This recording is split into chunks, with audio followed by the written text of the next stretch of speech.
Hai guys, udah bersama Bang Boy Geger. Pengacara Nikmir akan surati Prabowo. Ini baru mantap. Ini yang Bang Boy suka. Ini yang Bang Boy mau dan perjuangkan. Yuk kita bahas sama-sama. Ini dia reaksinya.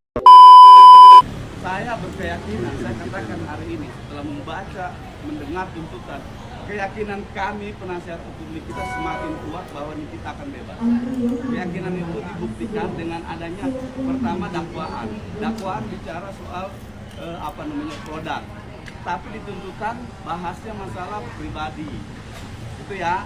Kedua apa? Kedua di dalam dakwaan disebutkan alat untuk melakukan mengancam Nikita itu adalah karena Nikita mau menjelek-jelekan. Sekarang dirubah lagi dalam tuntutannya, alat yang mau dipakai itu adalah sebuah tanda bukti pembayaran atau pembelian produk skincare yang pernah dijual Reza Gladys. Ada pertanyaan. Lalu kalau yakin bebas, kenapa harus surati Prabowo? Kita bahas tuh guys ya. Kemarin kan sempat bilang akan menyurati presiden nih. Apa bang? Jadi bang menyurati presiden? Insya Allah jadi. Besok insya Allah kita akan melakukan meminta perlindungan hukum ya kepada presiden termasuk kepada kejaksaan agung ya. Mudah-mudahan besok tidak ada halangan. Besok kami akan berkirim surat ke presiden.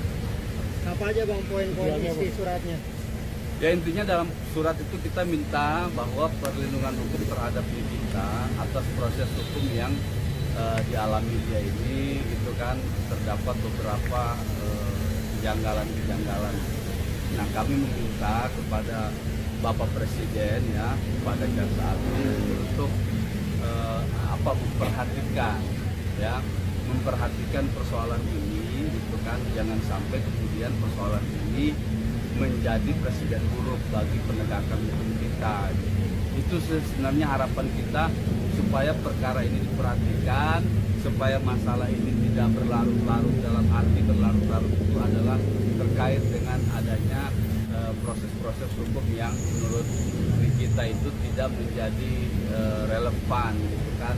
Sekali lagi ya, ini bukan tentang ingin mengintervensi hukum ya, bukan. Kita nggak minta Pak Prabowo intervensi hukum ini, bukan. Pak Prabowo perhatikan kasus ini, itu aja, simple kan.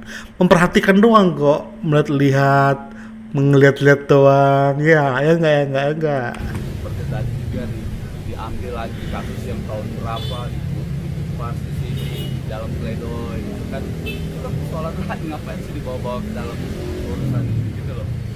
Update laporan Niki di KPK gimana bang? Barangkali itu bisa nanti. Kalau laporan KPK kan kemarin kata dari KPK itu nanti menunggu waktu 1 bulan. Ini kita hitung sudah 2 minggu lebih. Ya berarti kurang lebih 2 minggu lagi lah. Nanti mungkin 2 minggu ke depan ini kita akan mendapat update terbaru dari KPK. Harapannya sih ada yang positif gitu ya dari laporan atau pengaduan yang pernah dilayangkan oleh kita. Mudah-mudahan pada saat nanti 2 minggu ke depan tidak ada hambatan. Kalau misalnya kami belum mendapat tanggapan, ya kami yang akan mendatangi KPK. Terus kemudian kelanjutan dengan pengawasan, permintaan pengawasan kepada kejaksaan dan hakim ada juga apa enggak? Apanya ini? Ada permintaan dari tim Nikita untuk pengawasan terhadap jaksa jalannya sidang, terus kemudian kepada hakim. Oh iya ada. Harusnya. Artinya gimana? Kalau itu nggak bisa karena kan ini berkaitan Iya. Sesuatu yang tidak bisa disampaikan karena kami sudah memberitahukan supaya terhadap persoalan ini mohon dilakukan permohonan dan lain sebagainya gitu kan. Nah kemudian dapat tanggapan, nah soal itu kita tidak tahu lagi, jadi biarkan orang yang kami tempat yang kami sampaikan ini melakukan tugasnya gitu. Tapi apa pendapat dari pengacaranya RG? Seru guys. Apakah putusan Majelis Agung ini menguatkan putusan jaksa dalam hal pertimbangan hukumnya? Jika memang nyata bahwa ada keterlibatan pihak-pihak lainnya, kami akan usut lebih lanjut. Bang, tapi tanggapan dari surat ke presiden, Bang, ingin kita bantu ke presiden seperti apa, Bang? Ya, begini, itu buat kami suatu hal yang lucu. Ya. Ini pengadilan, jadi di negara ini ada yang namanya teras politika. Ya, ada lembaga eksekutif, ada yudikatif, ada legislatif. Ya, ini adalah lembaga yudikatif. Presiden Prabowo itu adalah lembaga eksekutif. Ini tidak boleh saling bersinggungan. Eksekutif silakan jalankan tugasmu, yudikatif jalankan tugasmu. Jadi jangan perkara yudikatif, masalah pengadilan dibawa-bawa ke eksekutif. Presiden Prabowo kerjanya banyak. Kok takut? Kadang-kadang dia lupa, ada nggak di dunia yang namanya kita itu dia lupa gitu loh. Karena dia konsep memikirkan kita bangsanya ini yang dia pikirkan. Enggak, hehehe. Sok tau Prabowo, kau kurang ajar kau. Prabowo bersaksi, dia punya jejak digital. Satu orang aja TKW yang harus mau dihukum mati aja diselamatkan dia loh. TKW luar negeri loh. Siapa yang notice sama dia? Tapi Prabowo turun tangan untuk selamatkan, bawa ke Indonesia. Apalagi Diknir yang dapat perhatian khusus dari netizen. Jangan sepelein deh. Takut banget, takut. Yang nggak dia pikirkan lah nih kita. Kalaupun ingat paling ingat sedikit aja lah, ya. Tapi sengaja permohonan hak dia. Ajukan aja haknya sebagai warga negara Indonesia. Masalah dilihat atau tidak, dikabulkan atau tidak ya terserah pada Pak Prabowo. Kenapa? Karena mungkin dia mengambil contoh kasus Tom Lembong dan Pasto. Jadi seakan-akan bisa mendapatkan hak. Tapi itu nanti setelah putusan. Makanya jangan tergesa-gesa itu apa namanya bahasa Jawa? Kesusu. Ojo ke susu gitu. Kalau ojo ke susu, jadi tunggu dulu sama dengan perdata. Mestinya tunggu dulu putusan, baru gugat gugatan melawan hukum. Jadi ini ojo ke susu. Faktanya mengajukan permohonan kepada Bapak Presiden, apa urusannya Bapak Presiden ini? Memang ini kita sebagai apa? Pembela wanita Indonesia. Buktinya terima uang 4M ujungnya Untuk DP rumah. untuk DP rumah. Bukan Indonesia ya, untuk DP Ya rumah. sudah lah. Yaelah, si tua bangga ini. Untuk DP rumah. Ngikut persidangannya enggak kau? Untuk DP rumah. Ada pernah terjadi kasus, sebut aja Ronald Tanur. Dia sudah dihukum, ya, bebas. Walaupun dia terbukti melakukan tindak kejahatan. Lalu apa yang dilakukan oleh Prabowo? Prabowo perintahkan untuk Jaksa Agung, ya, karena Jaksa Agung di bawah dia, untuk ngecek semua itu. Dan terbukti ada penyuapan di balik putusan itu. Ya, jadi nggak apple to apple kasusnya ini antar Hasto sama Tom Lembong, beda. Dicek aja ada nggak korupsi, dicek aja ada nggak kolusi nepotisme di kasus ini. Makanya kalian butuh LHKPN. Habislah kalian semua ini, termasuk si orang tua ini, 4 juta untuk DP rumah.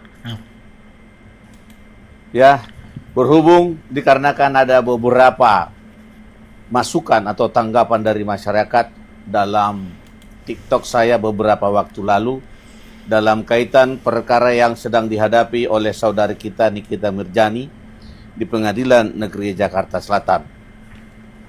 Sepengetahuan kami dari beberapa pemberitaan di media sosial, dugaan terjadi tindak pidana yang dipersangkakan terhadap terdakwa dikarenakan dia mengetahui ada satu produk kecantikan yang berdasarkan informasi yang kami terima di media sosial tidak mempunyai izin edar atas produk tersebut.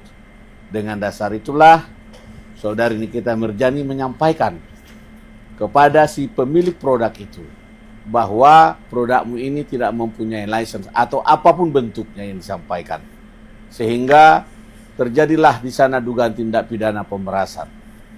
Namun, menurut kami sebagai seorang praktisi hukum, memang boleh dikatakan perbuatan Nikita Mirzani ini diduga melakukan tindak pidana formil sebagaimana yang dimaksud dalam undang-undang KUHP, tindak pidana KUHP, tetapi di sisi lain dia juga melakukan tindakan penyelamatan untuk kepentingan umum. Dalam arti dikhawatirkan apabila masyarakat mempergunakan produk tersebut akan menimbulkan rasa yang lebih boleh menelan korban, mukanya rusak atau sejenis lainnya. Karena produk itu tidak melalui izin edar daripada Badan Pemeriksa Obat dan Makanan BPOM sebagai lembaga yang berwenang yang ditentukan oleh undang-undang. Oleh dan karena itu, perbuatan Nikita Mirzani boleh dikategorikan atau memenuhi unsur dia membela kepentingan umum di sana. Sebagai contoh, seseorang memasuki rumah tanpa izin, ya, itu memenuhi syarat pasal 167 KUHP. Tetapi orang tersebut memasuki rumah hanya untuk menyelamatkan anak itu untuk tidak menjadi korban kebakaran. Jadi perbuatan daripada seseorang yang memasuki rumah orang lain tanpa izin guna menyelamatkan seseorang anak agar tidak menjadi korban dari kebakaran, maka perbuatan tersebut tidak dapat dipidana. Artinya ada ya upaya paksa di sana yang dilakukan oleh orang tersebut demi menyelamatkan orang lain.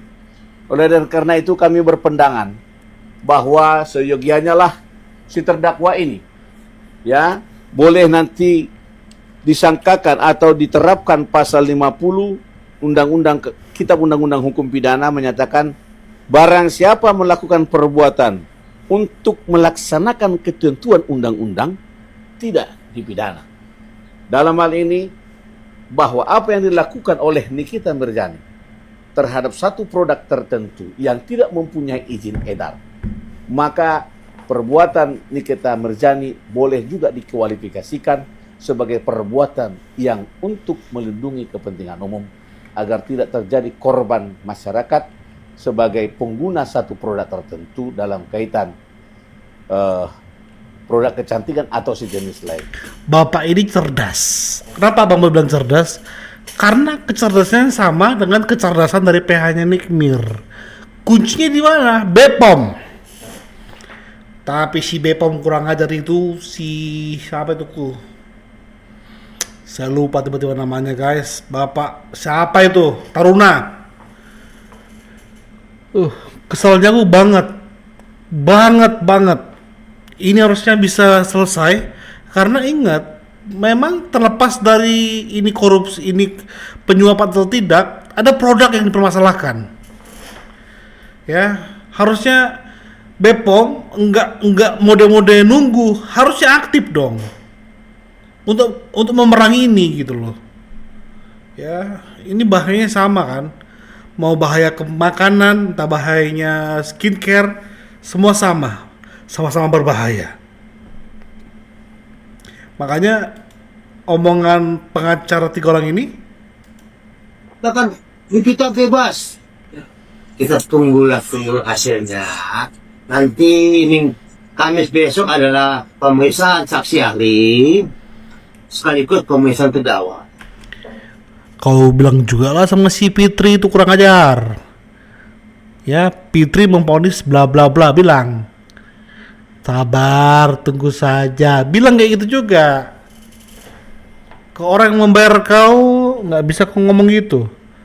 Ke orang lain bisa kau ngomong gitu.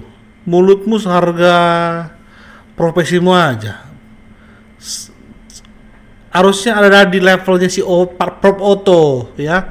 Apapun yang aku sampaikan itu adalah tentang kebaikan. Apapun yang aku sampaikan itu tentang keadilan. Sampai tahap itu enggak bertiga mulu. Udah tua ini main geng-gengan terus. Thank you. Ini H- berapa Bapak lupa, tapi yakinlah Nikmir akan bebas. Abaikan omong orang ini, ya. Abaikan saja. Thank you. Support terus. Bye bye.